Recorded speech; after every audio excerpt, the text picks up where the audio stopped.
Hello and welcome back everyone, we Weeb online, and today I'm gonna continue the story What If Naruto Had to Save Cursed Hinata Part 5. If you enjoyed this video, please give it a big thumbs up, and to watch more videos like this, subscribe to my channel and turn that bell notification on so you never miss an upload. Now wasting no more time, let's begin. Gaara cursed silently as the form he was constructing above him crumbled into fine sand. His brow twitched slightly. His chakra had been completely depleted since his encounter with the Uzumaki and the old man, when he was kidnapped by the latter about 2 weeks ago, and his mother's Shukaku's voice had been muffled.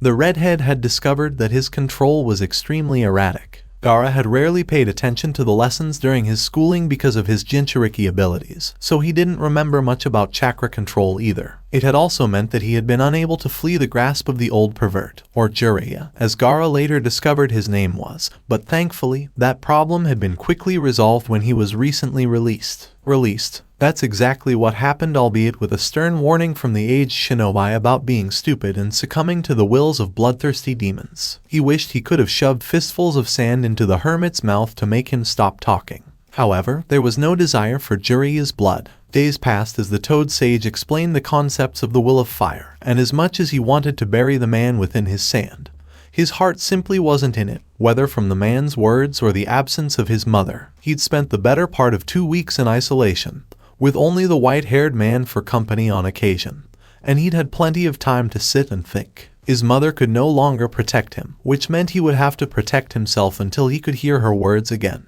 After all these years, he had never considered the possibility of being able to sit in silence without being plagued by venomous whispers. As he walked down the street, his gaze was drawn to the stalls and market vendors selling their wares, all of whom were unaware of his burden. It was an odd sensation, not feeling the hatred glaring at him while also not wanting to splatter their blood on the walls. It was strange. "Gaara, there you are," exclaimed a familiar voice, drawing Jinchuriki's attention to where he could see his sister running towards him. "Temari," Gaara said as his older sibling came to a halt several feet in front of him, her fear of him keeping her safe. "What have you been up to? I've been concerned about you," Temari exclaimed as she composed herself, trying to catch her breath. "Kankuro would be out here looking as well, but he's become paranoid recently, claiming that a scarecrow is watching him or something. Are you concerned about me?" Gaara responded as if he was hearing his sister's words for the first time. He'd heard this speech before, but now that he was able to process it without any outside interference, he wasn't sure what to make of it. Temari, for her part, picked up on the fact that something didn't seem quite right. "Are you okay?" she inquired. Gaara appeared to have hit a stumbling block in his thought process at this point. Did he dare to tell his sister that he couldn't hear the voice of the Biju he was carrying? Or was this something he should keep to himself? "I'm fine," he said finally, looking Temari in the eyes. Even though she didn't say anything, she quickly noticed that something wasn't quite right, as the rings that usually circled his eyes from lack of sleep had diminished, as if Gaara had spent some time sleeping in the last few days. She knew it was impossible. As soon as her younger brother fell asleep, the beast within him would awaken and rampage through the city. Temari simply shook her head from side to side, concluding that she must have been hallucinating. "Tell me, sister, what happened while I was gone?" Gaara inquired. Temari returned to reality, instructing Gaara to follow her because she had received a summons from Baki regarding some important information that they all needed to hear. Sakura ducked instinctively as a small wave of shuriken ripped through the air above her. Normally, the pink-haired girl would have seen this as an opportunity to counterattack with one of her own ranged weapons, but she was certain that it would only add to her opponent's arsenal against this foe. She wanted to get closer to the girl, but the weapons specialist was keeping her at bay. That meant she was severely constrained in terms of what she could and could not do. For a brief moment, Sakura envied Naruto's wind-natured affinity, which would allow him to blow away her foe's weapons like dust, while his incredible amount of chakra would mean that he wouldn't exhaust his reserves after performing a jutsu, or a luxury that Sakura lacked. As she threw herself to the side, a larger shuriken flew towards her, narrowly avoiding a small kunai, which followed her movement, and nearly nailed her in the shoulder. She felt something pierce her skin a split second later, and was horrified to see a small trickle of blood flow down her arm. Sakura's eyes widened as she realized she had been struck by a senbon, a familiar weapon. Sakura gritted her teeth and plucked the needle out, tossing it to the ground while keeping half an eye out in front of her for other surprises. How did this competition come about? That was easy. Ah, Kakashi, my eternal rival, I see your students have the fire of youth burning brightly within them, Guy exclaimed as he appeared, a large smile on his face. You say something? Kakashi said indifferently. Your hip attitude knows no bounds, Guy exclaimed, clasping his hands at the sides of his head. I guess this guy's like this all the time, Naruto said from nearby, his teammates recalling the one time before the start of the first part of the Chunin exam when they had met the teacher with the ridiculously large eyebrows. What are you after, Guy? Kakashi asked, his gaze fixed on his porn. It's time for our competition, Guy declared. I am certain that I will win this time. It is now your turn to choose our opponent, so choose wisely, my rival, because you will need every advantage you can get. Kakashi's visible eye looked over the students in front of him, and an unseen smile crept across his face as he lowered the book ever so slightly. You're like a sitting duck, Tenten mocked as she hurled a handful of shuriken at the pink-haired genin, who tried to leap out of the way. While she hadn't been thrilled to be pitted against one of Kakashi's students at first, she quickly realized that this was one of the better ways she could prepare for the exam, fighting someone she knew nothing about while putting her own skills to the test. However, the battleground didn't really suit her strong points because the numerous trees and branches prevented her from having a clear shot. It didn't matter, because the only weapon she'd managed to pierce Sekiro with was one of the genin's own, and after a quick inspection, she'd discovered a fine layer of poison coating the tip. She doubted that the opposing genin would use anything lethal, and she was fairly certain that she had developed or was in the process of developing a resistance to the poison. The advantage, on the other hand, was in her favor. Note to self, build up poison immunity, Sakura grumbled as she turned her gaze to where she thought Tenten was. She knew the poison would spread quickly through her veins, and she was not looking forward to the consequences. However, an idea struck her, and she realized she had a chance to win if she played her cards correctly. Tenten's eyes widened as Sakura began flailing wildly, as if swatting away at imaginary enemies, as he peered around the tree. Get away, screamed the pink-haired girl, causing the weapon wielder to question her opponent's sanity. Tenten was growing increasingly concerned because neither Guy-sensei nor Kakashi had intervened to stop the fight. It would have been simple for her to begin making Sakura look like a pincushion,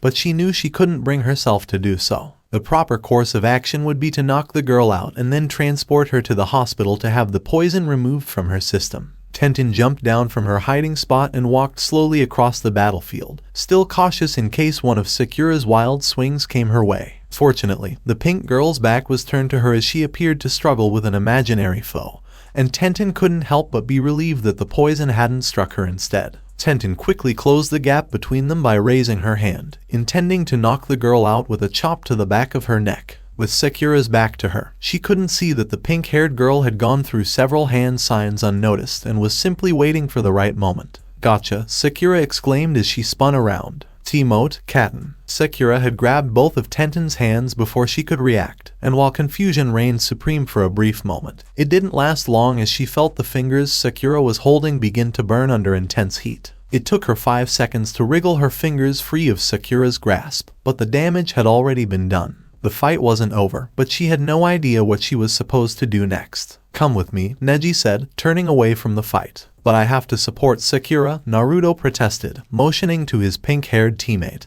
who was on the verge of victory. He knew, however, that it would only take a split second for the tables to turn in yet another unpredictable manner. This is more important, he grumbled, shaking his head. I need your assistance. Well, it can wait, Naruto shrugged. Although he was always willing to help someone in need, Neji was a jerk whose allegiances were unquestionably with Sakura. Just go, Dobe, Sasuke sighed. I'm curious what a member of the illustrious Hyuga clan wants with you in the first place. Unfortunately, the conversation I'd like to have with Uzumaki is private, Neji said sarcastically. Fine, Naruto said, raising his hands to play the role of peacekeeper. He wasn't looking forward to a battle of egos. I'll come, but if Sakura-chan loses, I'm going to blame you. Neji ignored him, his eyebrow raised in amusement. Follow me, the branch member said as he led the blonde-haired boy away from the small group of both teams' members. Fortunately, Lee was over with Guy-sensei, yelling about the fires of youth while Kakashi tried to ignore the duo, so Neji wouldn't have to put up with his interrogation either. So, is this far enough? Asked Naruto as they approached the training grounds outskirts, the small dirt path leading back to Konoha visible. I suppose, Neji sighed before looking Naruto in the eyes, an intense fire burning within him. I require your assistance. Naruto's eyes blinked. Do you require my assistance? After a brief pause, Neji nodded once more. Hinata-sama, I believe she might need your help.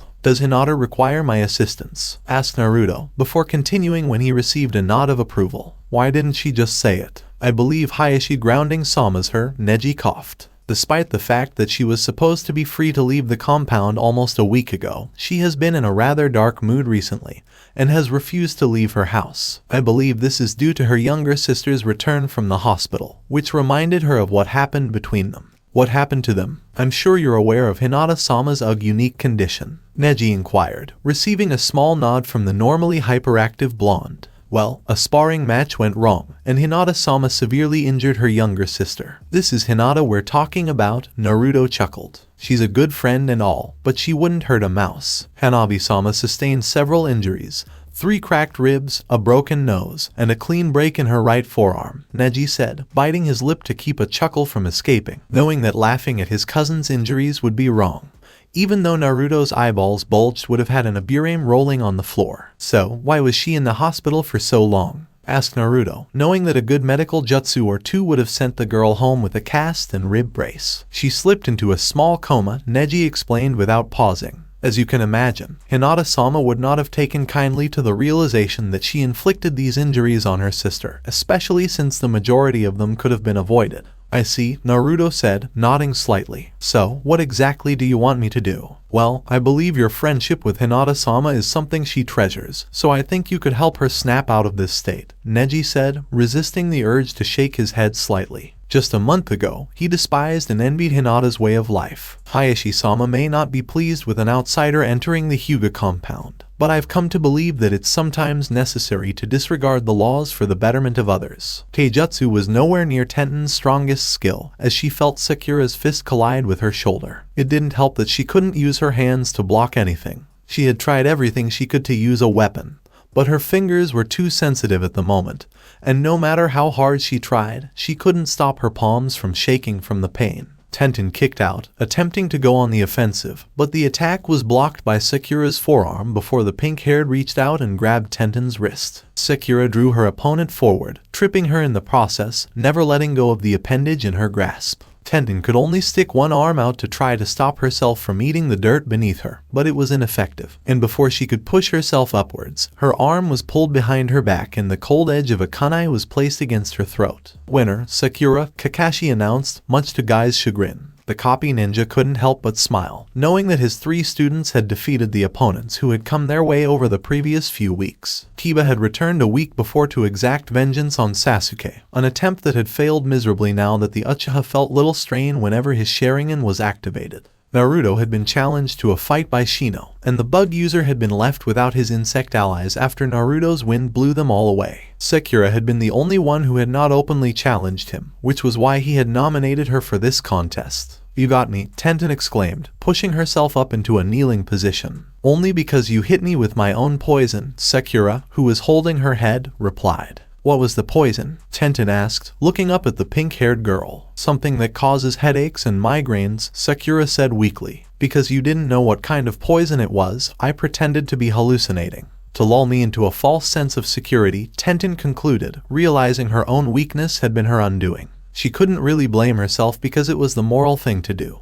But she had no idea she had walked right into an elaborate trap. Looking over to where her team was, it appeared that Guy-sensei had taken the loss hard and was gone, most likely doing something ridiculous as punishment. Lee, being Lee, would accompany him at all times. Come on, I'll take you to the hospital, Sakura offered, knowing she needed to get her head checked out anyway. Sounds good, Tenten said, allowing herself to be pulled to her feet before the 2 exhausted genin began their journey back to civilization. Kakashi-sensei, Sasuke said, attempting to catch the attention of the man who appeared to be reading his little orange book. Since Tenten had lost the spar, Guy and Lee had been putting on some ridiculous training routine, while the girl in question and his female teammate had gone to the hospital. Neji and Naruto were most likely lurking nearby, but he didn't mind if either of them overheard what he was about to say. Yes, the man asked casually, refusing to take his gaze away from his book. I've been doing some solo training recently with shadow clones. That's right, you can make them with your Sharingan activated right now without depleting your chakra, Kakashi agreed, having noticed the improvement in not only Sasuke's but all of his students' training. Aside from that, I have a question about the shadow clones themselves, Sasuke said, his gaze fixed on his teacher. I've noticed that now that I'm using them more frequently, I'm learning more. I'm not sure how to explain it, but it feels like I know things that my clone doesn't and that I shouldn't. You are correct in many assumptions, but let me break it down for you, Kakashi explained. You are witnessing the clone's mental feedback. Whatever the clone learns, the clone's memories will be transferred to you after you dispel it. This is why the shadow clone technique is well known among Konoha's ANBU, who must go on stealth and reconnaissance missions but can simply send a clone instead of going in themselves. As you might expect, once it has learned what it needs to know, it can dispel and relay all of the information it has learned with almost no harm to the user. That sounds too good to be true, Sasuke grumbled, knowing that if the technique worked exactly like that, it would be far more famous. However, there will be a backlash, Kakashi warned. Remember how Naruto was admitted to the hospital a week ago and didn't wake up for a day or two. I remember, Sasuke said, shocked to learn that his teammate had been hospitalized. Usually, there wasn't much that could keep him down. Well, that's essentially what will happen if you use too many clones at once, Kakashi explained. Naruto, like you, had no idea he could access the memories of his clones. If you choose to read your clone's memories, the information will hit you like a freight train, forcing your brain to process a lot of information very quickly. The overload was so intense that he passed out and had to spend a significant amount of time recovering from and processing the memories. Wait, so you're saying Naruto figured this out before I did? Sasuke read between the lines. Yep, Sakura quickly realized how difficult it was when she and a clone studied some books from the library, said Kakashi, which seemed to irritate Sasuke slightly, knowing that he was the last of the three genin to realize the true potential of the clones. Instead of leaving both Naruto and Sasuke in the dark, Kakashi decided not to tell Sasuke that he had pretty much given Sakura a step-by-step guide on how to properly use the technique. Some would argue that it made him a bad teacher, but he believed that there were some things they should learn for themselves rather than being spoon-fed.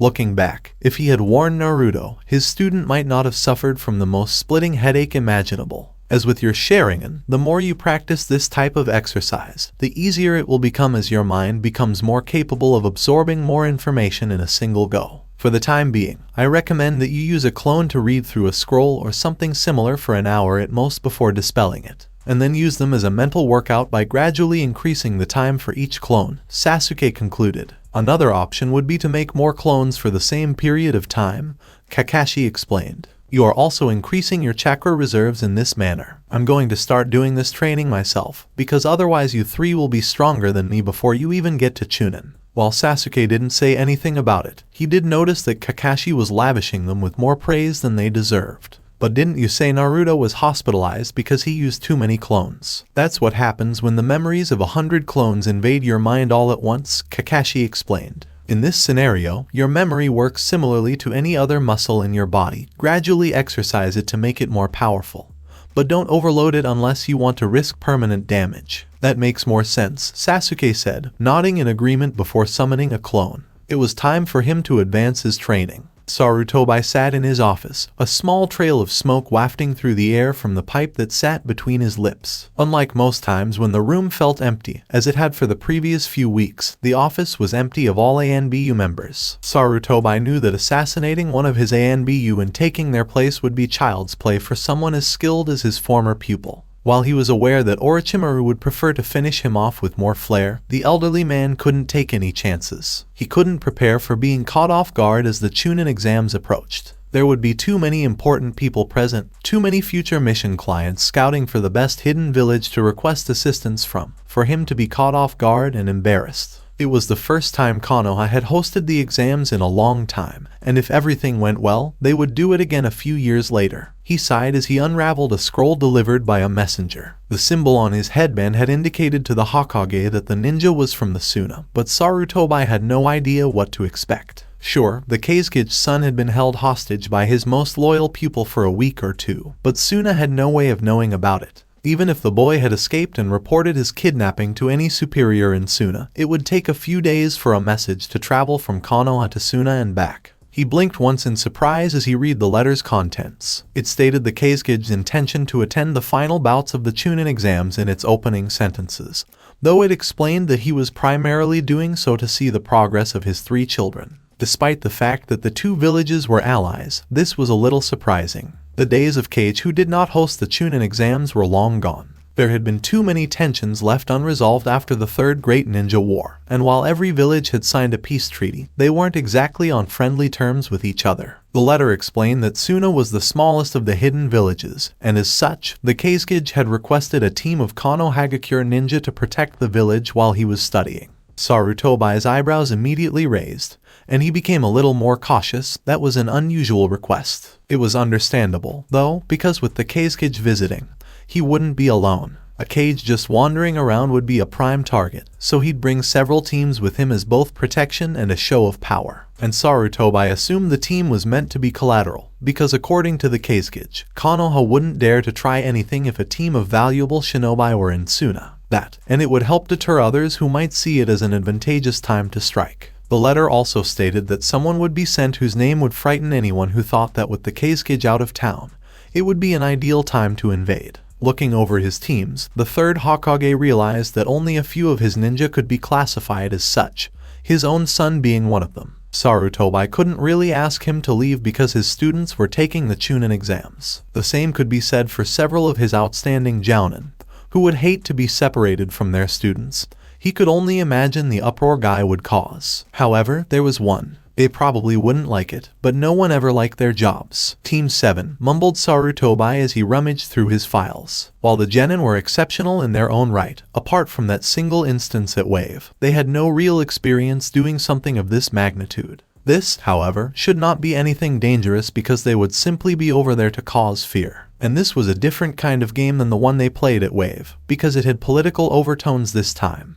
The Sandaime concluded that, of the entire team, Naruto was the most intimidating, owing to the fact that not many shinobi could handle a wall of orange clones cascading towards them. However, Kakashi Hatake was a well-known name among ninja, and the only Konoha nin, short of the Sannin, who could possibly outdo him in that regard was his student, Sasuke Uchiha. They were ideal for the mission, and getting them away from Konoha would also throw a wrench in Orochimaru's plan involving the last Uchiha. After making his decision, Sarutobai made a mental note to summon Team 7 the following day. It would take a few days for the Konoha team to arrive in Suna, and he estimated that the finals would be held on the same day. They wouldn't like missing out on seeing their friends compete, but sacrifices had to be made. Speaking of Team 7, Sarutobai decided it was about time he considered alternative disciplinary actions for the Chunin who had Team 7 removed from the exams in the first place. As he stood outside Hinata's house, Naruto squirmed slightly. Though everyone within a mile could see him with their Byakugan,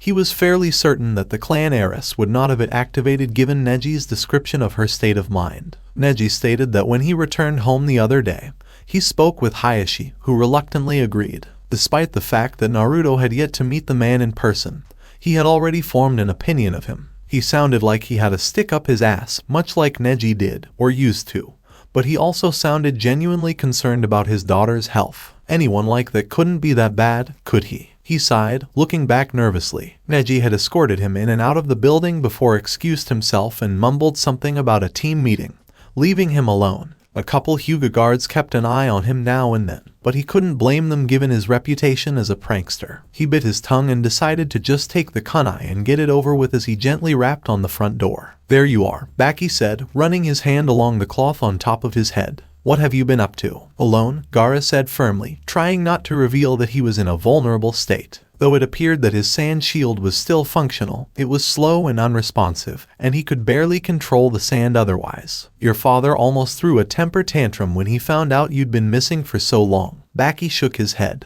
"Anyway, that's beside the point right now. I assume everything is fine." Gaara didn't say anything and just stared back at his sensei. "I think we're fine," Temari said as she gently nudged the man to remind him to be cautious. "So, are you ready for our little surprise?" "Well, now that Gaara's here," Baki said, motioning slowly to the genin, "we have the final piece in place." "Piece," Gaara said again, not liking being called an object. He could imagine it would have been different if he could still hear Shukaku's voice, but now that he was just himself, it was somewhat insulting. "Indeed," Baki said, oblivious to Gaara's lack of interest. "You're now aware of the finer points of the plan. But don't disappear like that again. If you're not present for the invasion, Suna will almost certainly fall, so please stay where we can keep an eye on you." Gaara frowned slightly. They didn't care about him. They just wanted the monster sealed within his gut. He wasn't sure if what the pervert had done had permanently removed Mother to wreak havoc on Konoha. Nobody cared about him in Suna, so it was a shocking realization to realize that all they wanted from him was his power. Power which he no longer possessed. The second time Naruto knocked, he was a little more insistent. There was still no response. He wasn't sure what was appropriate in this situation now, to back off and return later or to barge in somewhat unannounced. But he knew Hinata needed someone to talk to. He'd already felt bad enough that Neji had told him to wait a day before approaching her. He turned the doorknob with a slight sigh of relief, but was surprised to find it unlocked. Maybe whoever had left had forgotten to lock it. Then again, with the Byakugan, the Hyuga didn't really need more security because any member of the clan could probably spot a burglar. "Hello?" he said as he stepped in slowly. He walked further into unfamiliar territory after receiving no response. Looking around the room, he noticed that everything was spotless, which he assumed was just part of being a member of the Hyuga clan. As Naruto spun towards it, a strong voice stuttered, "Why you? What brings you here?" Naruto paused as he looked at the voice's owner, a young Hyuga child with hair that fell below her shoulders. "Who exactly are you?" "My name is Hanabi," she replied, frowning. "Who let you in, and are you here to see my sister?" "I'm not sure," a perplexed Naruto replied. "I'm looking for Hinata, who you've probably heard of. Neji told me to stop by, and I was told that his dad said it was fine or something like that, so can I." "Well, Hinata Nisan isn't taking any visitors," she snarled, her voice mature for her age. Neji's father had been dead for years, and she doubted her father would have approved of him paying her a visit, so the blonde was most likely trying to avoid her. "Please leave before I summon the guards. I'm just here to help Hinata," Naruto protested, drawing his hands in front of him. "That's all, I swear. I'm sure she'd be glad to see me too." Naruto's eyes widened as he noticed the girl's right arm was plastered over. "Wait a minute, you're Hinata's sister." "I just said that," she said flatly. "Look, my sister's not feeling well right now, so could you please leave?" "Damn, Neji didn't tell me she was sick, too," Naruto grumbled. "I assumed she was just upset because of the cursed seal." Hanabi's pupils constrict almost instantly. Those who had witnessed the brief training incident had been instructed that if one word were to slip, a kunai would unintentionally slip across their throats. Nobody else should have known about it except her team and a few other high-ranking ninja. "How did you find out about that?" "A pervert told me," Naruto said, widening Hanabi's eyes before continuing.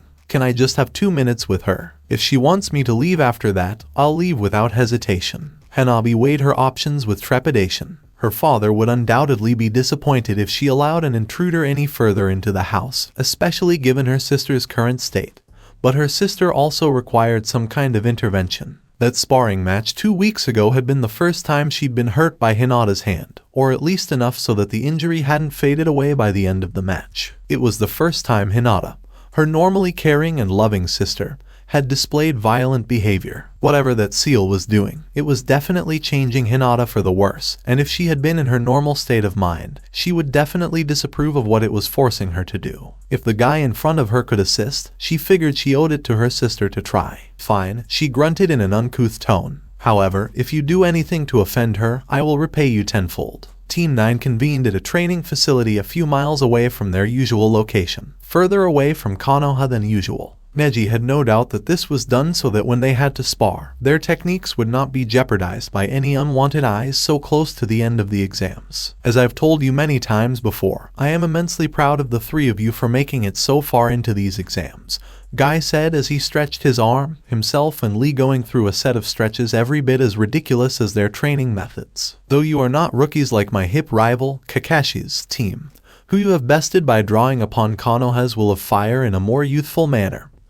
Or Team 8 or 10, you." "Yosh, I'll go first, Guy-sensei," Lee exclaimed as he saluted the man, receiving a nod in return. "I believe I have learned how to better refine the flames of my youth in order to defeat my opponents. Our encounter with the most unyouthful shinobi we met in the Forest of Death drove me to master the first 4 gates of the Hachiman." Neji furrowed his brow. "That has to be just scratching the surface. Lee would never reveal his trump card in front of me. I guess I'll just have to do the same." "Now it's your turn, Neji, my young student," Guy said, motioning to the Hyuga. "I, too, have worked on and refined my clan's gentle fist taijutsu style," Neji said monotonously, not revealing too much. After all, Lee was going to be his biggest threat in the exams. "I also learned my clan's 8 trigrams 32 palms technique through my own powers of observation." Guy smiled broadly, knowing that his student had jumped over the obstacles in front of him to learn the technique in his youth. Though it was a weaker version of the more powerful version that involved 64 palms, it was a start given that branch members had never been taught the technique.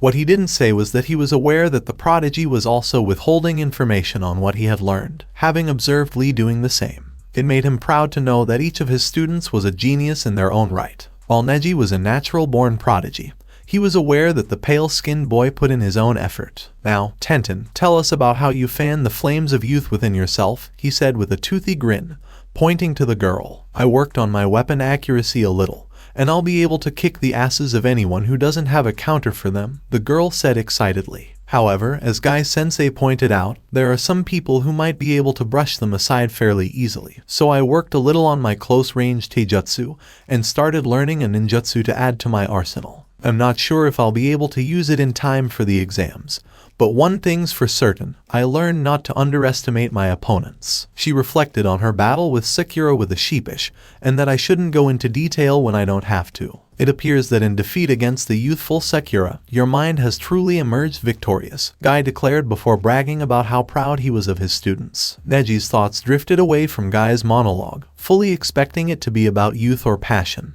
Instead, he silently hoped that Naruto was doing everything he could to help Hinata get out of her funk. Naruto couldn't help but feel awkward as the young girl led him through the compound's hallways. They would occasionally come across some of the elder Hyuga members, and Naruto's ears could occasionally pick up the words filth and demon. He couldn't help but admit that it felt strange to actually know what they were all referring to, but he pushed it to the back of his mind as an afterthought, as he always did. He was preoccupied with more pressing matters. "Over there," Hanabi said, pointing to a corner of the garden where Naruto could see Hinata crawling up in a ball, hugging her knees as if her life depended on it. The area itself was next to the compound's wall, the farthest part from the entrance, and he suspected Hinata had chosen it because it would be the most isolated in the area. Naruto swallowed nervously before taking a slow step forward, only to be stopped by small fingers gripping the hem of his outfit. Looking down, he noticed Hanabi had a vice-like grip on his jumper and that small tears were welling up within her eyes. "Please assist my Nisan."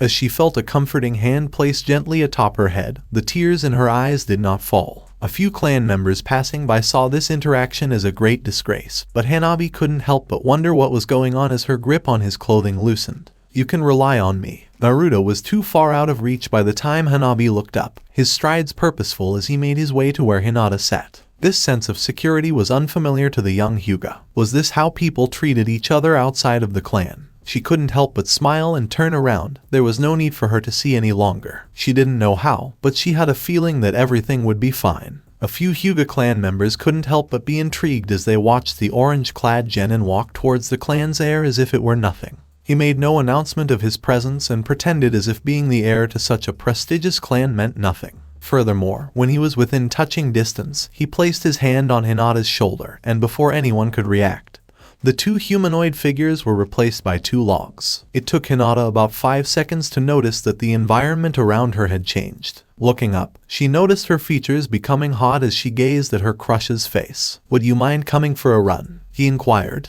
"I'm going to be arrested for kidnapping if we don't get some distance soon." Sasuke easily caught Sakura's punch and used his grip on the girl's fist to painfully twist her forearm. Fine, you win," the girl said breathlessly, unable to break free from the boy's grip. Her fight with Tenten the day before had left her exhausted. Being poisoned and whatnot wasn't very pleasant. Even if she did manage to free herself from his clutches, she knew she wouldn't last long. "There was no need for you to play rough like that, Sasuke," Kakashi's familiar voice said as he appeared. Sakura blushed slightly as she considered the implication of what the one-eyed pervert was saying. "We were wondering when you'd show up, Kakashi-sensei." "I was considering not showing up at all," admitted the masked jounin. "But I need to talk to the three of you about something. Find Naruto, and meet me back here in half an hour." "Why don't you just tell us what you want to say and we'll pass it on to Naruto?" Sasuke asked, knowing how stubborn the man in front of them was. "Where's the fun in that?" And with that, he was gone as quickly as he came. Hinata panted lightly as she knelt, her knees clasped. She realized what the blonde-haired boy had done as soon as he said the word kidnapping. While there was nothing inherently dangerous about it, the fact that apparently no one had been informed beforehand meant that the entire clan would be searching for her until she returned. And even then, Naruto wouldn't be out of the woods. "I think we'll be fine here," Naruto said, eyeing the clearing. Unlike Hinata, he showed no signs of exhaustion.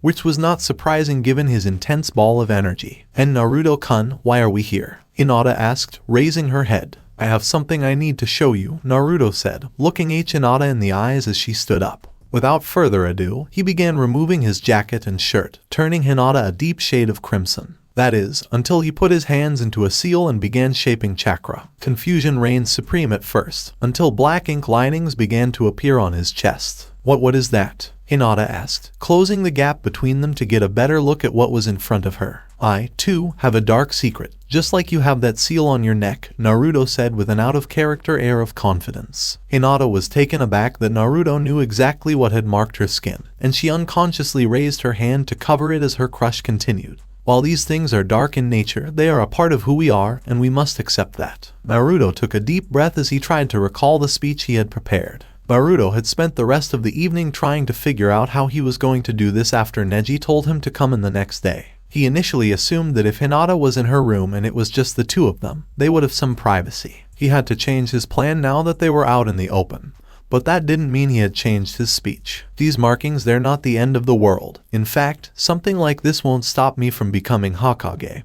And the one you have shouldn't stop you from being who you are." "Naruto-kun, hold up, I'm not finished," Naruto said before realizing Hinata's interruption had caused him to lose track of where he was. But before he could react, he felt Hinata's arms wrap around him and embrace him in a hug. "It's enough, Naruto-kun," Hinata said, her breath matching his as her breasts pressed against his upper torso. Naruto was about to respond by saying that he still had more to say when he felt Hinata's lips press against his. It was only a fraction of a second long. While Naruto was lost in the midst of it all, Hinata's mind went into overdrive, and the last thing she remembered before passing out was the taste of Naruto's lips on her own. "There he is," yelled Sakura, pointing to a blonde figure in the distance, a black-haired figure on the ground beside him. "I'm curious what's going on. It appears that someone may require assistance." "Let's check it out," said Sasuke as the two dashed at full speed towards their teammate. When they were all by his side, Sasuke called out to the blonde to get his attention. "What happened, Naruto?" Surprisingly, the blonde ignored him. "Sakura, you might want to check out what's wrong with the girl while I figure out what's wrong with the dope here," Sasuke said, turning his gaze to the dark-haired girl on the floor. Wait, that's Hinata," Sakura exclaimed in surprise as she finally looked at the girl's pale face. "What is she doing on the floor?" "Perhaps that cursed seal of hers is acting up again," Sasuke suggested, turning away from Naruto. "No, I don't see anything strange going on," Sakura said, moving the girl's forehead protector slightly so it didn't cover the seal on her neck. "However, I should check her pulse." Sasuke nodded and returned his attention to Naruto, facing the blonde boy. Sasuke noticed a dazed expression on his face and starstruck eyes, and he realized it was unusual to see the hyperactive blonde so quiet even though he was conscious. "Come on, Dobe, what the hell happened here?" "I'm not sure." Sakura threw up her hands in relief, Hinata safely back in her clan's compound, and the rest of her team ahead of her. "Are you finally going to tell me what happened with you and Hinata over there?" "No, I'd rather keep that private," Naruto said, unsure whether he wanted to tell his crush he had kissed another girl. He was still a little flustered and mostly perplexed at the time.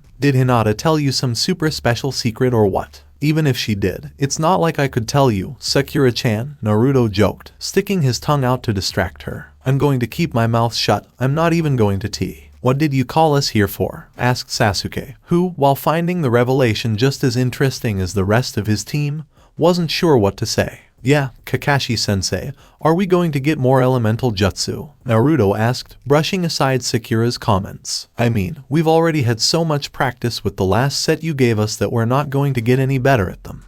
I don't think my cute little genin needs more destructive firepower just yet," Kakashi said with a smile. "Besides, if I let them learn new jutsu, I'm sure they'd spend the majority of our upcoming mission practicing them rather than concentrating on the mission. Besides, it's not like all of us can master jutsu in a couple of hours, Dobe," Sasuke said as he crossed his arms, knowing that the lightning jutsu he had been given was powerful but also extremely difficult to perform. It required newfound control over his lightning affinity, as in its most basic form. He needed to coat his fingertips in lightning chakra without electrocuting himself. "Well, we can't all copy jutsu instantly with our creepy eyes," Naruto retorted, motioning to both Kakashi and Sasuke. "And some of us don't even have any super special abilities," Sakura grumbled. "Could we please just shut up and listen to what Kakashi-sensei is saying about this mission?" "All right, let's play a game," Kakashi said, almost smirking. How about you tell me what your mission will be? How are we supposed to know? Inquired Naruto. For all we know, we could be heading to Wave because Gato has been mysteriously resurrected and is threatening to blow up the bridge. I have my doubts. Kakashi chuckled as he pulled out the first edition of Ika Ika. Don't be stupid, Naruto, Sasuke said, more to dismiss the idiotic remark than to insult the boy. It's obviously something important, or he wouldn't have said that last bit about us being too distracted with new jutsu to focus on our mission. I doubt he'd be concerned if we were chasing Tora, the cat. Sasuke is correct, Sakura said, her brow furrowed as she considered it further. Destructive firepower. Does that mean we're going somewhere where we have to be careful not to overdo something? Like guarding a rare treasure as it travels across the continent. Or maybe we're doing something in the Chunin exams, Naruto speculated, not wanting to abandon Hinata. We need to focus, so maybe we're fighting off a horde of bandits or something, suggested Sasuke, knowing it was unlikely but not having much to go on. Kakashi began as he lowered his book, a solemn expression on his masked face.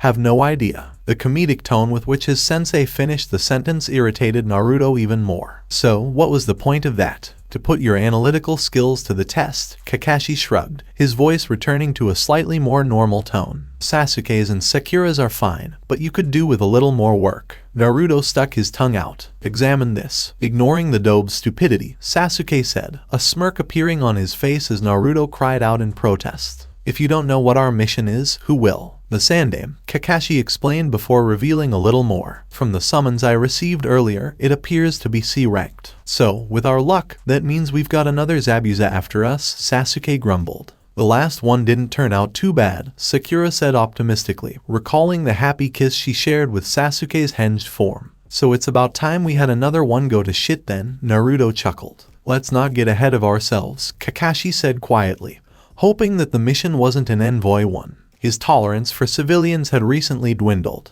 We were supposed to be at Sandame's office 2 hours ago. Hinata's eyes blinked open slowly, wondering where she was. Her senses informed her that this was, of all places, her room as her vision began to return to focus. But it didn't make sense. If she had been sleeping and it was all a dream, why wasn't she in her pajamas and why was she atop her sheets rather than beneath them? Hinata-sama, you're awake, said a branch family member standing nearby on guard. Thank heavens. What happened? Hinata wondered, trying to figure out what was going on. That rogue kidnapped you in the blink of an eye, and everyone we could muster was quickly dispatched to bring you back safely, she explained. Yet, not an hour later, we discover that, while everyone was out looking for you, you had returned and were unconscious in your bed. I'm not sure what that fiend did to make you pass out.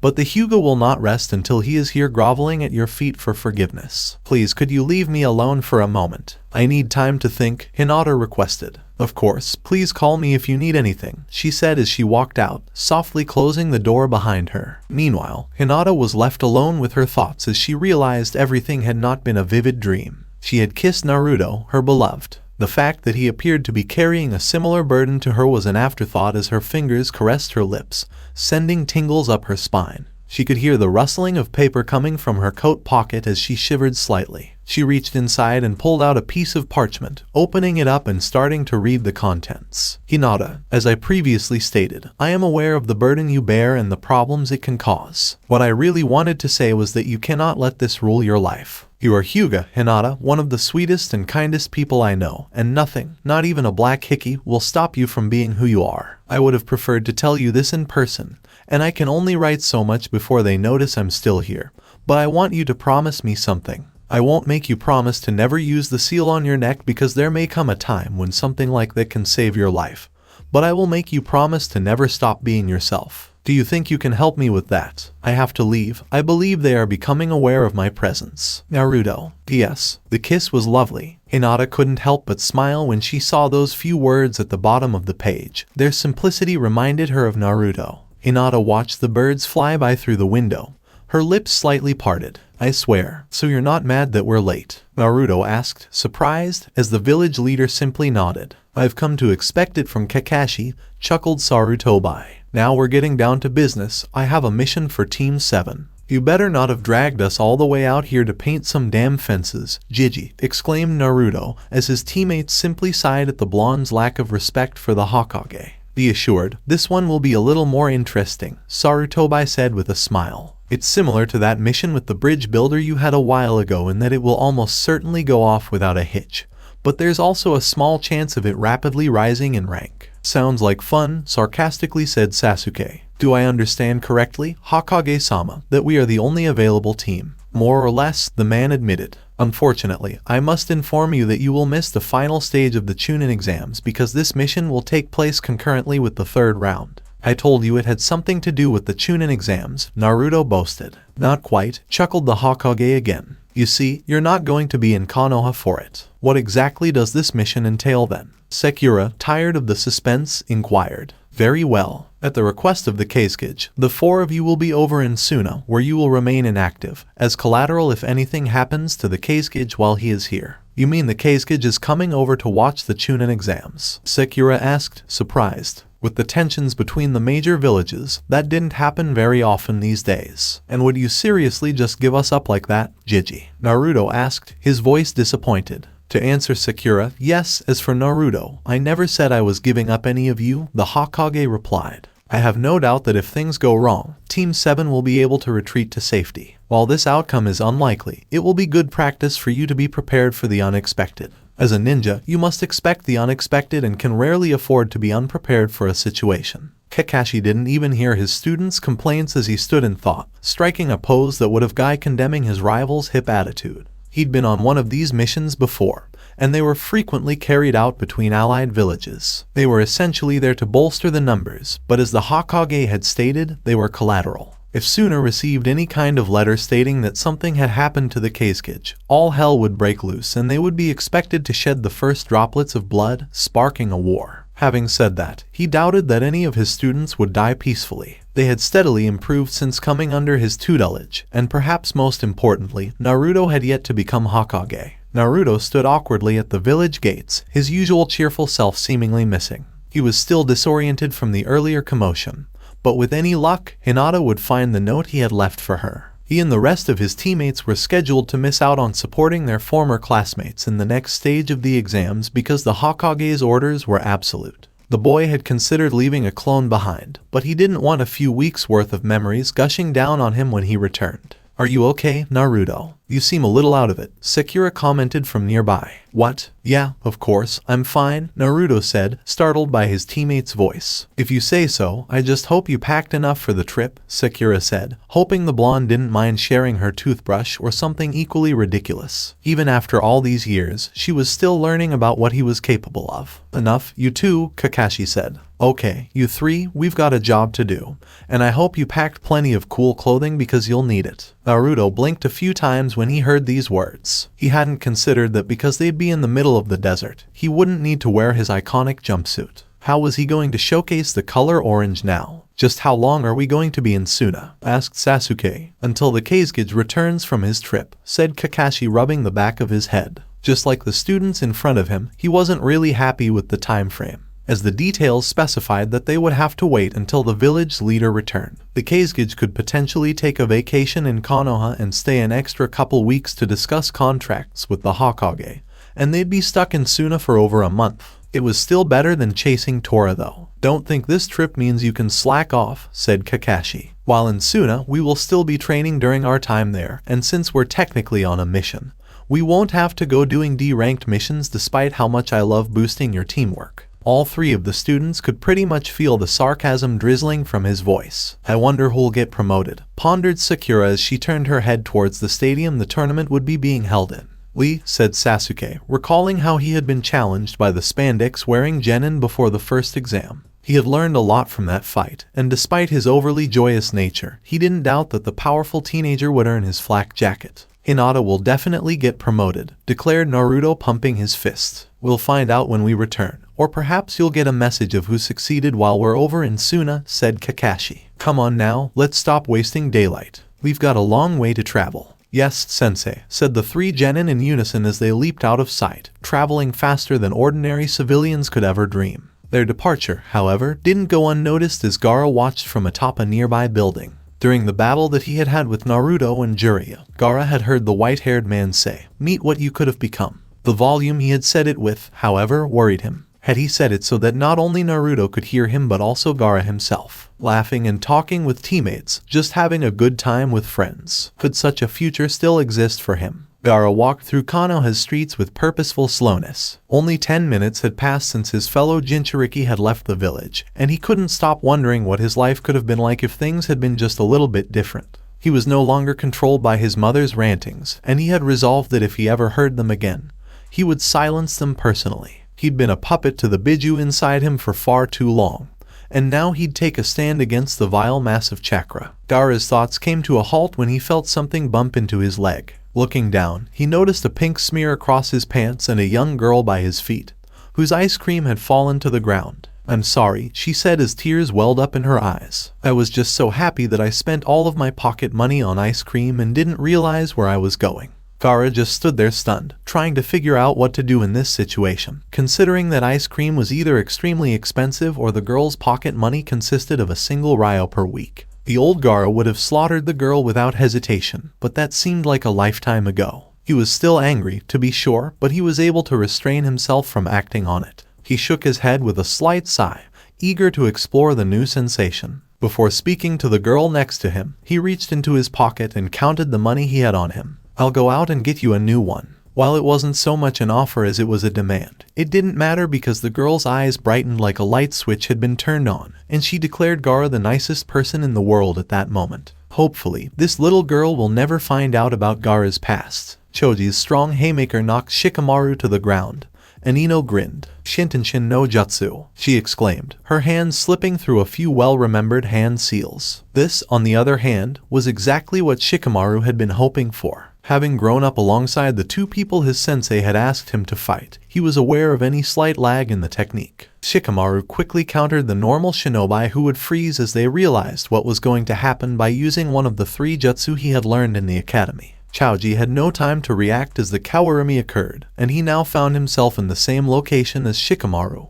His consciousness, on the other hand, lasted less than a half second as Ino's mind was transferred into his. She quickly lifted Choji's arms in an attempt to dispel the technique, but she couldn't form the seal in time as Shikamaru's shadow held them in place, giving him the victory. Asuma, who was smoking a cigarette nearby, couldn't help but admire the ingenuity of the Nara he had been given as a student. Shikamaru was the one of his 3 students he thought had the best chance of getting promoted. Of course, he'd have to find a way to motivate him. "Kurenai-sensei," Hinata muttered softly. "Do you think we should do some kind of exam preparation training?" "Don't overdo it, Hinata," Kurenai advised as she leaned against a nearby tree. "While you will be permitted to take the exams, I believe it is best that you take it easy. Your health is my top priority. I don't think Kiba and Shino should be denied the opportunity to advance because of me," she admitted quietly, unable to face any of her teammates. "Actually, we've been doing some training," Kiba said, smiling. "Sure, we haven't met Kurenai-sensei very often, but we both have clans." "Kiba is correct," Shino said, nodding slightly. "We've both been training non-stop for the past month." "I did some training with F-Father,"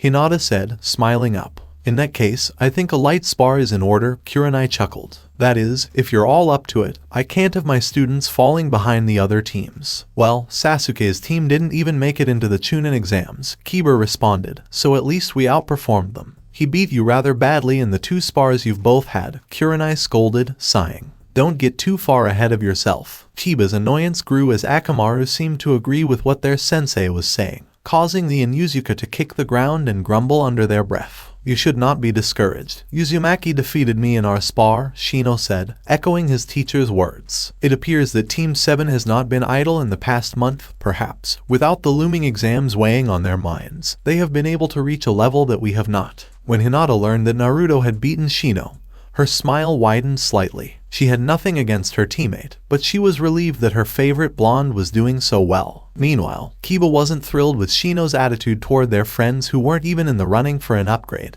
"You're saying that because we're doing better than them, they've improved more?" Kiba asked, his voice rising with rage. "How does that make any sense? Naruto-kun was always strong," Hinata declared, catching the rest of the team off guard. It wasn't the aggressive tone she used when the seal around her neck started acting up, nor was it the timid one she usually used. It was encouraging news, something they hadn't heard from the Hyuga heiress in a long time. "There could be several reasons for this," Kurenai said before either of her 2 male students asked Hinata what had happened. While she couldn't help but be curious, she knew better than to eavesdrop on other people's lives. All of the Jonin know that Kakashi is one of the lazier senseis. Having his team fall behind may have caused him to intensify their training, or they may have requested it. In that case, Sensei, let us step up our training, Kiba said, clenching his fist. When I get promoted, I'm going to really rub their nose in it. Shino could only groan inwardly at his teammates' enthusiasm, while Kurenai began to consider several options for bettering her students with the limited time they had before the exam.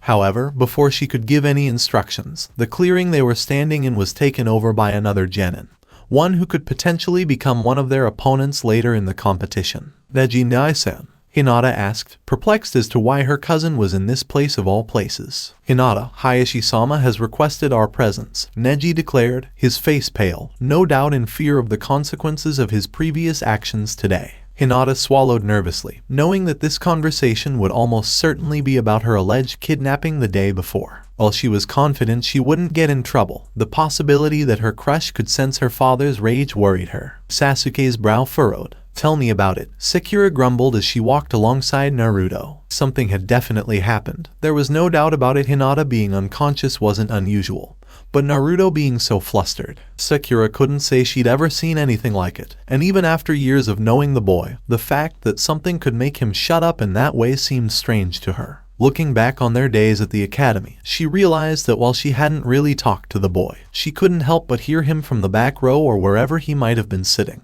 Even from the hallway, it had been difficult not to hear the blondes yelling. It was as if the Uzumaki clan's sole member lacked an inside voice. I can't, said the blonde for the umpteenth time. In any case, nothing happened. She was just feeling a little under the weather. Sure she was, Sakura joked, clearly not believing Naruto's claim. When they returned, she'd have to ask Ino if she wanted to go through Naruto's memories. Gossip this juicy couldn't go unnoticed. Sasuke tried to tune out the duo's stupid bickering. They'd been working for hours. Kakashi didn't seem to notice them, but he was probably too preoccupied with his book to notice them. Are you hiding something, Naruto? Sasuke resisted the urge to rub his eyes. It was going to be a long journey. Neji Nai-san, Hinata asked softly, looking up to her cousin as they entered her home. Which people do you think will end up getting promoted? Normally, I would have said that it doesn't matter because we are all pawns of fate and she would choose that herself, Neji said before shaking his head slightly. However, I'm not sure I believe that anymore. She gave him a small smile, knowing it was his way of saying he wasn't sure. I believe you might be promoted. Perhaps I'll advance the most, but that doesn't mean I'll be promoted, he replied modestly. I believe the Nara would be a Chunin-worthy candidate, but only if he possesses the intelligence that his clan is known for. Perhaps it would have been more fun with T-Team 7.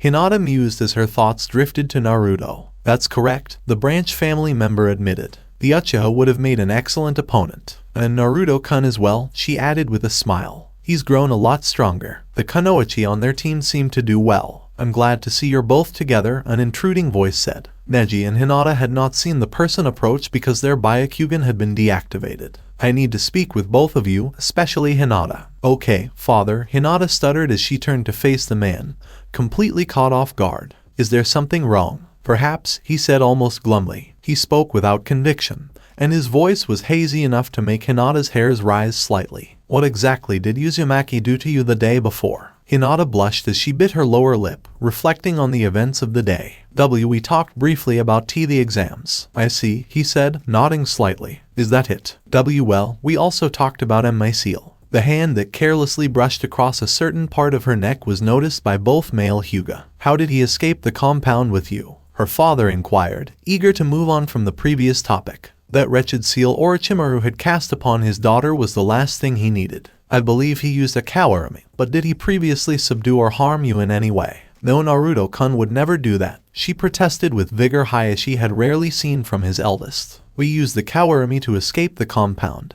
and then we ran a short distance away from it to talk privately. That begs the question of how he got into the compound. Hayashi frowned as he turned to face Neji. According to the guards, they saw you and Uzumaki enter the compound yesterday, and you stated that you had permission. From me, I might add, to bring Uzumaki inside, while it's possible that they were duped by an Alabo. Hayashi was taken aback when he was interrupted by Neji clearing his throat. Permission to interrupt, Hayashi-sama? Asked the young Hyuga. Hayashi gave a slight nod, waiting to hear what his nephew had to say. There was no elaborate plan or anything, he confessed almost shamelessly. I lied to Naruto and the guards by telling them I had permission from you, and while I understand that this was disrespectful and violated protocol, I did it because I thought it would be best for Hinata. While I'm not sure whether I should tolerate your arrogance or not, Hayashi said, do you now realize the consequences of your actions? Perhaps Hinata would not have been kidnapped if it hadn't been foe. And Naruto-kun didn't kidnap me. Hayashi was interrupted for the second time that day, this time by his own daughter. I voluntarily went with him. That changes things, then, Hayashi said, frowning. He wasn't sure if the rumors originated or he was to blame, because it was a rookie mistake not to double-check bold claims like these before pursuing them. The clan had assumed he had let it slide because of Naruto's reputation. However, I'm still curious as to why you thought it was acceptable to break the rules in that way, Neji. Like I said before, Hayashi-sama, I acted solely to ensure Hinata happiness, Sama's Neji said, slightly biting his lower lip. However, I acknowledge that what I did was wrong, and I am willing to accept whatever punishment you deem appropriate. I'll let it slide this time, Hayashi said generously as he locked his gaze on Neji. However, I will not tolerate this happening again. Please go through me the next time. The eyes of the branch family member widened slightly. He hadn't been predestined to approach Naruto or to forge Hayashi's permission. He had acted entirely on his own volition in that situation. What surprised me was that he wasn't punished for doing so. Hayashi wasn't known for being particularly forgiving. You have my word on it, Hayashi-sama, he said, bowing slightly in both respect and gratitude. Now, I need to talk to Hinata privately, Hayashi said flatly, indicating that there would be no bargaining. Go finish studying for the Chunin exams. I expect a strong performance from you despite the fact that you are a member of the branch house. Neji chuckled quietly to himself. He and Hayashi both knew he was a prodigy and that the man was being overly formal. I'll leave now, and thank you for your time. As his nephew walked away, Hayashi's gaze was drawn to Hinata. Let's go to my office. I believe we'll have more privacy there. Hinata meekly nodded, unsure how to respond to her father. Though she adored him, he had a reputation for intimidating others. She walked nervously behind the older man as they made their way to his office in the building across the street. From Hinata's point of view, the father and daughter were enveloped in an awkward silence. Walking through the corridors of the Hyuga estate seemed intimidating because she knew what was about to happen. However, this provided her with an opportunity to ask some questions that she would not have been able to ask otherwise. Hayashi slid open the door to his office without saying anything, and Hinata quickly entered, taking her seat as her father closed the door behind him. Hayashi took his seat gracefully and looked his daughter in the eyes,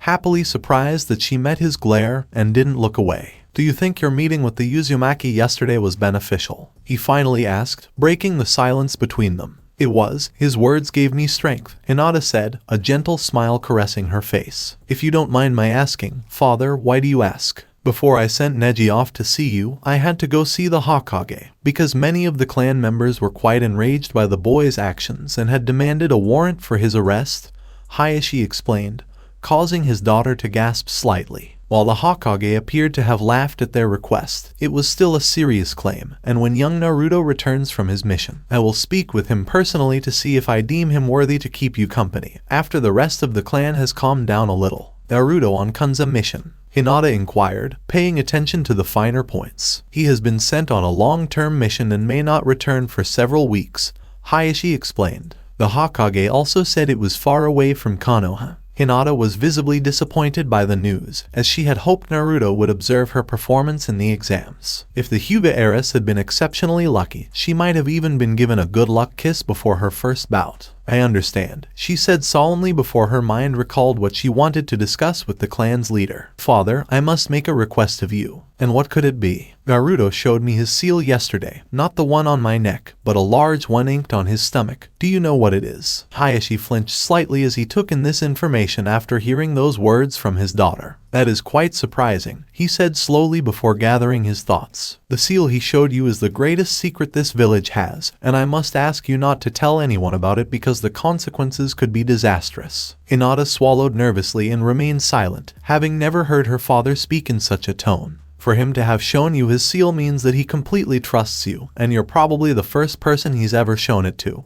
Hayashi continued. While I know what his seal contains, it is not my place to say it, and I ask that you not try to pry the information out of him. If the two of you become closer friends, I believe he will inform you in due time, but until then, I urge you not to speak of this with anyone. I understand. Father, Hinata nodded, and while her curiosity about what was contained within Naruto's seal was piqued, she wouldn't jeopardize their friendship by inquiring of the blonde. If that's all, I'll start some extra training soon and try to master what you taught me a week ago. Please excuse me. Hayashi couldn't help but smile as he watched his daughter stand up and leave the confines of his office. Naruto's conversation with his daughter appeared to have resulted in unexpected outcomes, which he would have to ensure did not happen again. So, what do you think this mission will be like? Asked Naruto, the banter between him and Sakura having ended long ago without anything being discovered by the pink-haired genin. Since they were in one of their rest phases, Kakashi had explained that while tree hopping allowed them to travel great distances, they needed to allow their bodies some rest, as Suna was quite a distance away. Blonde couldn't think of anything better to do than start another conversation. Sasuke, for his part, remained as silent as he had been throughout the journey, with only a slight inflection of his right eyebrow indicating that he had heard Naruto's words. With the sun setting in the distance, signaling the end of the day, the Uchiha was grateful for the peace and quiet he'd received after Sakura realized she wasn't getting any information from her teammate. The Hokage already told us, Naruto, Sakura said, still irritated by the blonde's secret. We're probably going to spend the entire time sitting on our arses, doing nothing special. Don't make the mistake, Kakashi cautioned. He'd been almost as quiet as Sasuke as the group traveled, only chiming in now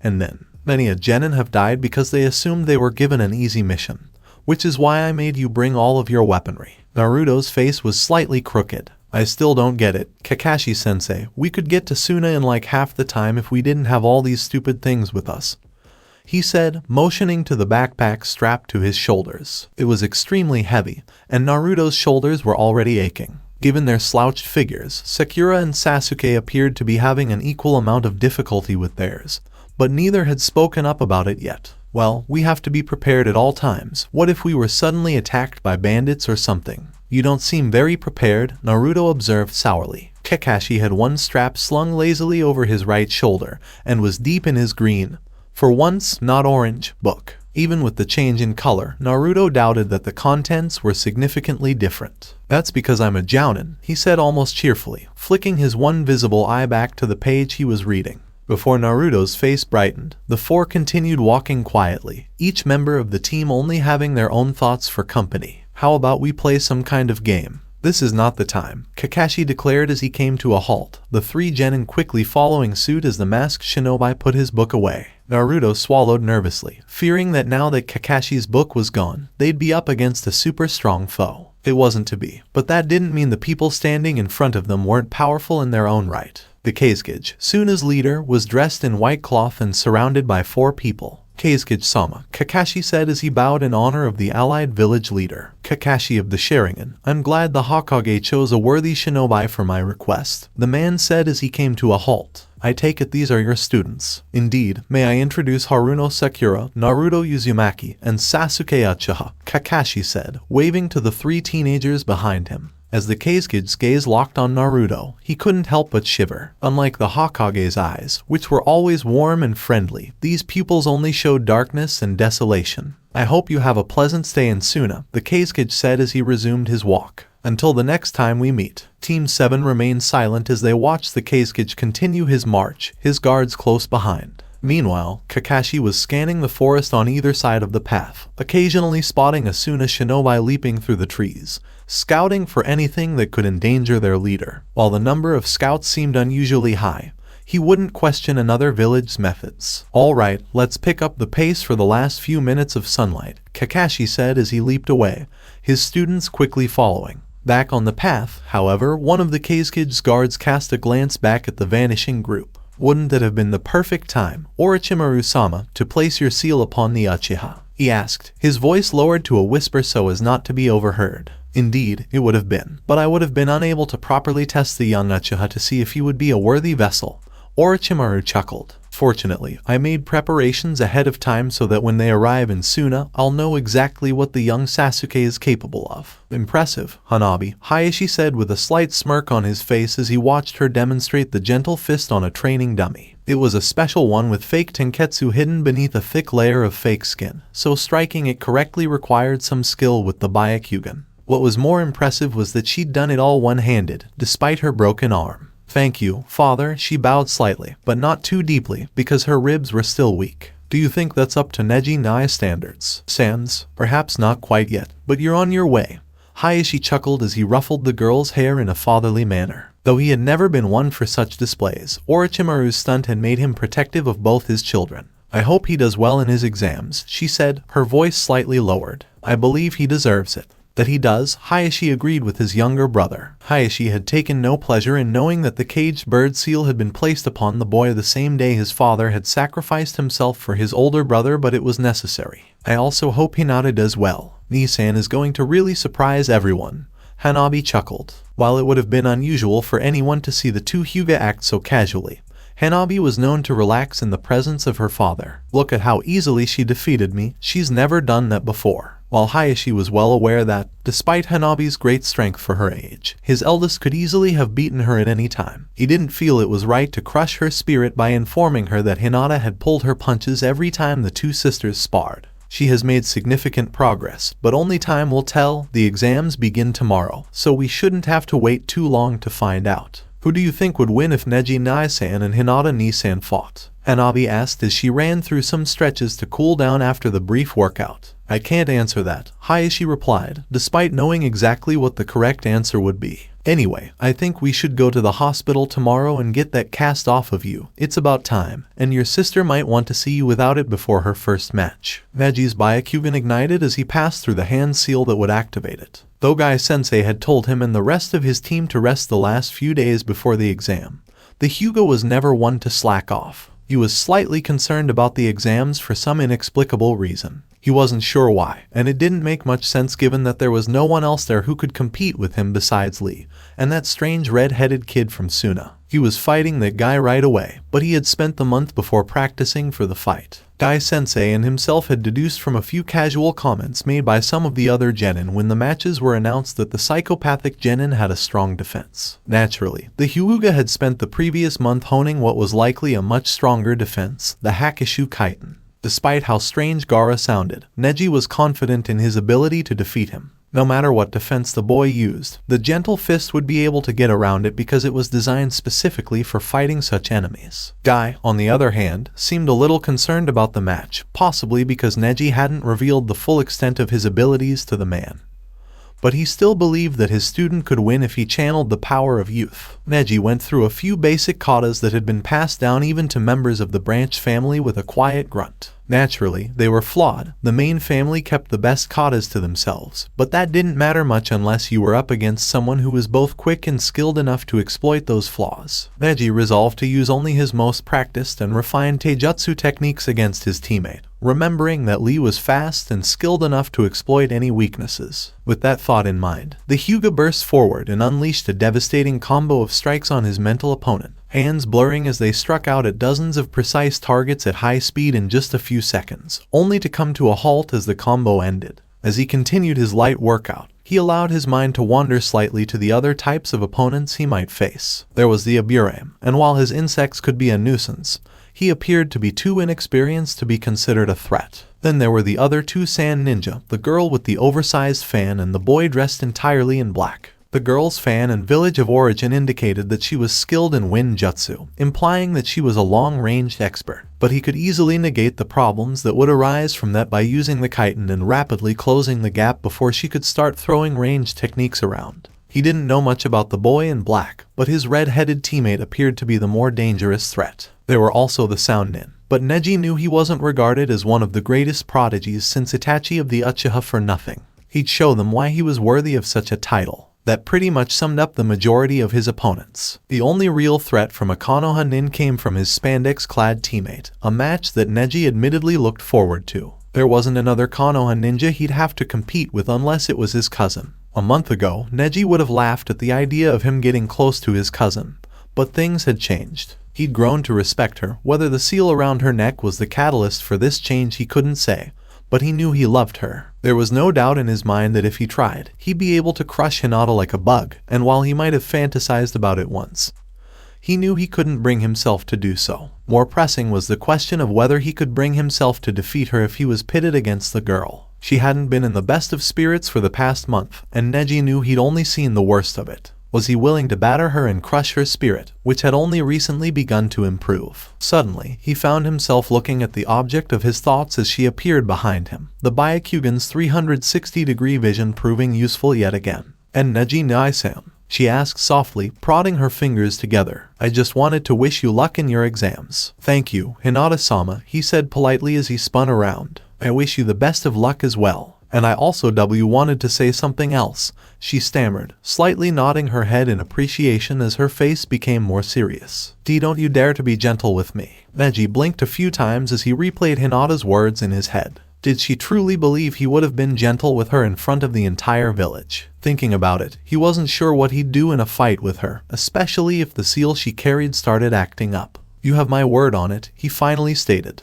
This was one promise he was unsure he could keep. What has Jiraiya-sama been teaching you, Naruto? Sakura inquired. Though she had her own suspicions, some sort of concrete answer wouldn't hurt. You two have had a couple lessons together now, and the other week you took down that creepy red-haired ninja from Suna pretty easily. I guess you could say that, Naruto mumbled as he rubbed the back of his neck. We've just been doing our usual thing, summoning toads and such. You make it sound like summoning things all day is normal for a genin. I doubt Sasuke or I would last an hour at something like that. It's a shame your reserves are so much larger than ours. Sakura struggled to keep a straight face as she attempted to dismiss her next statement as idle thought. I'm curious if there's a reason for that. As he listened in on the conversation, Kakashi's gaze was drawn to his reading material. He had the impression that he should keep an eye on this conversation in case it descended into dangerous territory. Yeah, come to think of it, the dobe's pretty slow when it comes to everything else, Sasuke said, clearly understanding Sakura's intentions. It's odd that he has so much chakra compared to everyone his age. I guess my parents ate their vegetables or something. Naruto mumbled, unable to come up with a plausible explanation. As his teammates exchanged knowing glances, he focused on the path ahead of them. There were no trees for them to hop along, but Kakashi-sensei had predicted that they would soon reach the desert's edge. Hopefully, a change of scenery will distract his teammates from this line of questioning. Somehow I doubt it with the amount of ramen you eat, Sakura joked. Did you do anything else? You seemed to have summoning down pat when you showed it to us. No, Iro-Senin just went on about some kind of chakra muscle. I didn't really understand much of it, Naruto shrugged. He was about to teach me how to use a chakra claw when Gaara appeared. Nothing else really happened after that. The chakra claw, Sasuke's brow furrowed. Seems a bit waste. Chakra's pretty weak once it leaves your body. With the abundance of chakra Naruto has at his disposal, it's possible that Jiraiya-sama was looking for unusual ways to take advantage of it, Kakashi said, knowing Jiraiya was probably talking about a different type of chakra than Sasuke.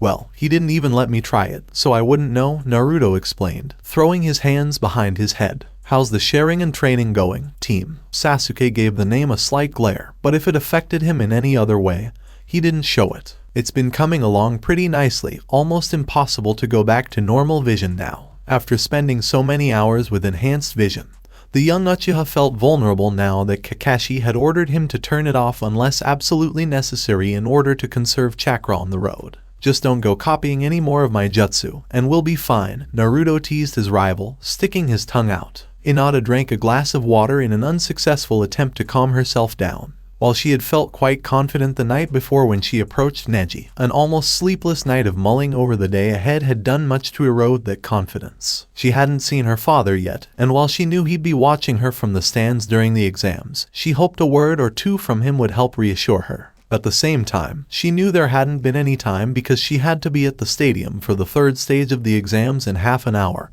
and had only finished her breakfast 5 minutes before. Sighing, she quickly double-checked all of her equipment for the fourth time that morning. There were a few kunai in the holster strapped to her right leg, as well as a shuriken or two and an exploding tag scattered across the 3 hidden pockets in her jacket. Though the Hyuga were traditionally taught to fight only with their clan's gentle fist taijutsu style, Kurenai-sensei had long since convinced her that a kunai could mean the difference between life and death. The front door unexpectedly swung open, much to Hinata's surprise. She turned around to see who the unexpected visitor was and was surprised to see her younger sister standing there with an unusually wide grin on her face. I got my cast off, Hinata-ni-san, the child exclaimed with enough joy to make Naruto proud. Hinata's gaze was drawn to the ground, and she was unable to make eye contact with her sibling. The mere memory of what she had done to the girl a few weeks before made her want to sink into the ground. She shook her head, trying to remember what Naruto had said to her in the note he had left. I want you to promise me that you'll never stop being you. It didn't help much, but it gave her the confidence to look up at Hanabi with her own light smile. Wonderful, Hanabi. Oh, and Nisan, I hope you do well in your exams today. Hanabi said, her mood clearly improved after the cast was removed. Best wishes. Thank you, Hinata said modestly. Her cheeks flushed. She couldn't recall the last time her sister wished her luck. I will not disappoint you. I'm sure you won't, Hayashi's elder frame said as he approached the door and placed his hand on Hanabi's shoulder as the clan head looked his daughter in the eyes. Just do your best and keep your training sessions with me in mind. Though her daily sessions with her father began as a form of punishment, they quickly progressed into intense exam preparation, which greatly assisted her in furthering her techniques with her father, arguably the strongest Hyuga in the clan. Hinata responded with a simple nod. Standing in the tunnels leading to the arena was surreal for all of the genin present, as none of them had ever competed in an event like this before. Nobody spoke as everyone tried to calm their last-minute nerves. Lee was essentially the sole exception to this rule. YOSH. If I don't become Chunin after today's tournament, I'm going to run 200 laps around Konoha with a boulder on my back, he declared loudly, causing his teammates to shake their heads in frustration. Perhaps one day they'll be able to persuade him that youth also came with an inner voice. The only other real noise was made by the only member of the Akamichi clan present, the big-boned kid munching on some snacks he had brought while wearing a dopey smile. Those who paid attention couldn't tell whether the genin was overconfident in his abilities or simply had steel nerves. His closest friends, on the other hand, would simply state that he was hungry, nothing more and nothing less. Temari, on the other hand, was preoccupied with her red-haired brother. While the three of them had been informed of the invasion plan, Gaara's reaction had been unexpected. Instead of doing nothing, he had appeared aloof. She didn't know how to put it, but Gaara appeared to be disappointed by the news. What had happened to him during those few weeks when the youngest of the three Suna siblings had gone missing? Would those taking the Chunin exams please make their way to the arena? Yelled a voice above the din of the crowd. Slowly, the 12 genin emerged from the tunnel and into the sunlight, several of them shielding their eyes as their eyes adjusted to the brightness. As each of the combatants is aware, they were all assigned an opponent exactly 1 month ago. Tenten smiled slightly as she reflected on all the preparations she had made to care for Lee. While he was a wild beast in close combat, picking him off from a distance was as simple as taking candy from a child. What they don't realize, the announcer continued, is that those opponents aren't the ones they'll be fighting at first.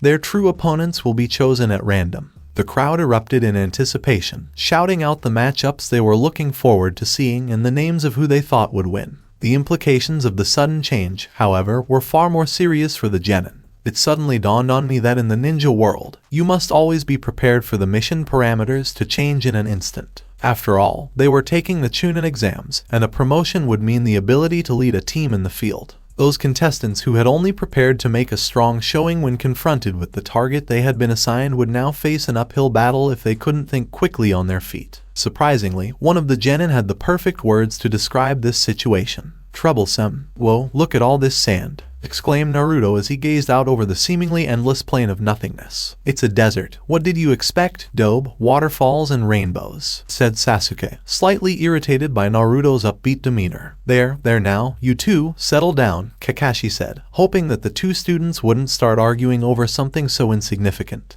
An envoy should be meeting us soon, and I wouldn't want to make a bad impression by acting like schoolchildren. So reading your perverted book is any better? Sakura asked, knowing that no matter how they acted, Kakashi would always get strange looks. I know when to put it away, Kakashi said, his gaze fixed on the book he was holding. Those are simply few and far between. Of all the senseis we could have gotten, why did we get the perverted one? Sakura sighed. There couldn't possibly be anything wrong with the team leaders that their fellow rookies had been assigned. Had she been unlucky enough to be assigned Guy as a sensei? However, that thought alone sent shivers down her spine. Have you been here before, sensei, or are we just going to be walking around in circles? Sasuke wondered, not particularly interested in the prospect of being lost in the middle of nowhere. Well, I think that gentleman over there will be willing to show us the way, Kakashi said, motioning to the distance. Squinting, the three genin saw what Kakashi was looking at and dashed forward, none of them wanting to make a bad impression. Meanwhile, Kakashi remained silent for a brief moment. Something was off about this place. The clothes they were wearing swayed excessively, as if the person wearing them was as thin as a pole. It almost appeared to be a scarecrow rather than a person.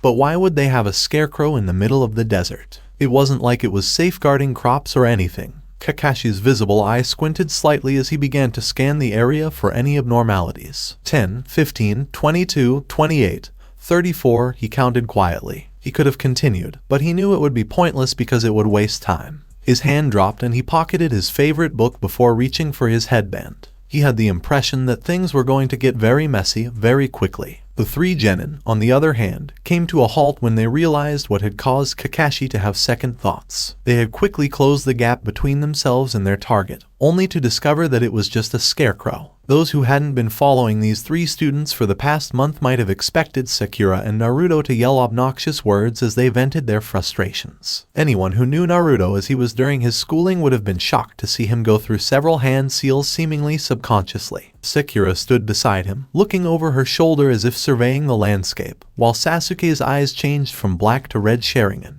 Hundreds of bodies rose up from the sand at the same time, each firing a kunai in an attempt to impale the genin who were standing there like sitting ducks. As the kunai soared through the air, none of them attempted to move. However, confusion quickly reigned supreme as all of the kunai veered off in different directions once they reached a certain radius of the trio. To the surprise of the ninjas, all of the projectiles landed harmlessly in the sand in nearly a perfect circle around the original targets. "What happened?" exclaimed one of them, desperately trying to figure out what was going on. "Futen, K's no Kyuutai," Naruto said, allowing the technique he had used to evaporate. "I guess using you as target practice for the last couple weeks was actually worth it." "Dobe," Sasuke said, lavishing him with a rare compliment. "You can do it the next time, team," Naruto joked before becoming more serious. "So, what are your thoughts on what's going on here? There appear to be far too many enemies here for this to be a random ambush," Sakura observed. "I count about 70 ninjas here, considering that more may still be hiding. I'd go as far as to say 100.